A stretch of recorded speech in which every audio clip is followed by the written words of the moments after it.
tous ensemble on arrivera en haut.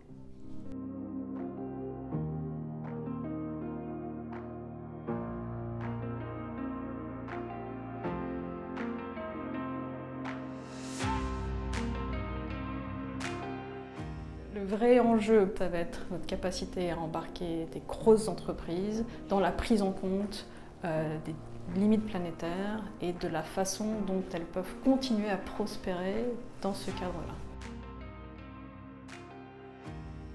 Je pense que c'est vraiment de se connecter au vivant non humain.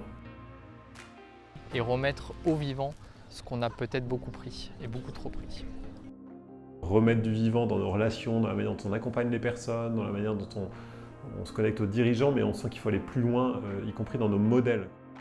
Mon principal défi, ça va être d'anticiper d'un tout petit peu ce qui va se passer dans le monde. On a besoin d'être un peu en avance de phase, alors que le marché ne l'est pas encore tout à fait. Pendant la session 1, et je découvrais Follow the Sun, voilà la chanson. Moi, ça m'a donné envie de chanter en fait. Au moment très collectif où on se tapait, on faisait le battement du cœur tous ensemble, ouais, je trouvais que c'était très beau. Ouais. Prendre conscience finalement, je ne suis pas seule, qu'il y a d'autres personnes qui vivent la même chose que moi et qui veulent s'engager comme moi, ça m'a donné énormément de force et énormément d'énergie.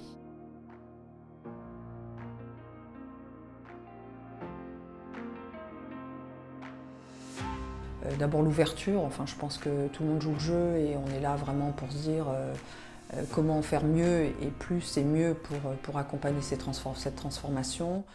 Alors échanger avec d'autres consultants, c'est toujours très agréable. Chacun a sa vision, son expérience et on se rend compte qu'on a à peu près tous les mêmes défis et qu'il y a une vraie énergie collective. Et je suis très content, fier et de voir que notre métier se mobilise. Sur ce sujet sustainability, on ne peut pas le faire seul et donc c'est intéressant de réfléchir ensemble à des solutions de transformation de nos cabinets, même si on sait que le challenge est gros pour tous.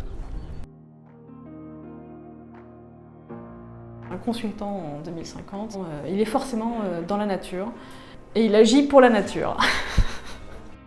Il est connecté à son écosystème. L'écosystème, c'est d'autres partenaires, c'est d'autres acteurs, c'est d'autres cultures, enfin, c'est d'autres richesses. Et une soif toujours d'apprendre et de curiosité parce qu'en 2050, il y aura des défis encore nombreux et je suis sûr que le cabinet aura encore plein de choses à faire différentes et c'est ça d'ailleurs qui est super enrichissant.